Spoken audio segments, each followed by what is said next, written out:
At Howick College, we're piloting the Level 1 Materials and Processing Technology Standards across 3 different subject areas. We've had 5 teachers involved and 5 classes, about 105 students.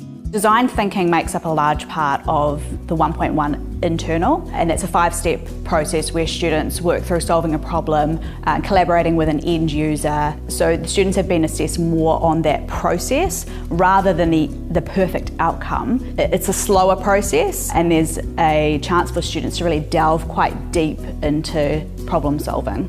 It was a difficult concept to understand in the beginning, but after we started and she had some examples of what it should look like, it started to come together a bit more. I've learned lots about materials, how they're made, what they're used for. For our current standard, we're doing upcycling, and we've all learned how to sort of make materials with lots of bits and pieces. I've really enjoyed not having to do loads and loads and loads of assessments, just focusing on one thing, so I feel like I've been able to focus on it and put a lot more effort into it. We went more in depth about what fabrics we were using, so I've got a better understanding about future years for when I do it. Freya's experience in the pilot programme has been varied. It wasn't obviously what she was expecting from textiles in this year, but she's enjoyed it, and I think she's learnt a lot from it and got a lot out of it.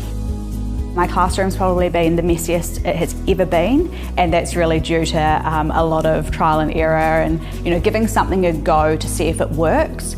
And it's been difficult for me to stand back. As an expert and a teacher in the room, I can see what's about to happen, but allowing them that space to be able to trial something, and then if it doesn't work, learn from it, move on and improve their design.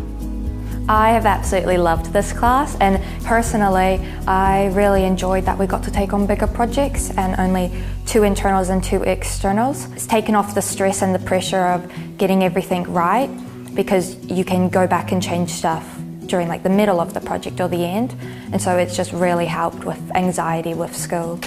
I think they do get quite a bit of time for learning around what they need to learn to be able to actually then go on and do the project. It's a longer process, but it's clearer. I do believe the fewer assessments and longer are better for our students. My advice to teachers about to begin the bigger pilot next year is to really understand and unpack the big ideas in the learning matrix, to really truly understand the essence of why this change is happening and to really grasp what it's all about before you even start to look at the assessment. You'll then be able to make connections with what it is that you're already doing. You don't need to reinvent the wheel, you're teaching this anyway, but you just need to make sure you understand the essence of that change.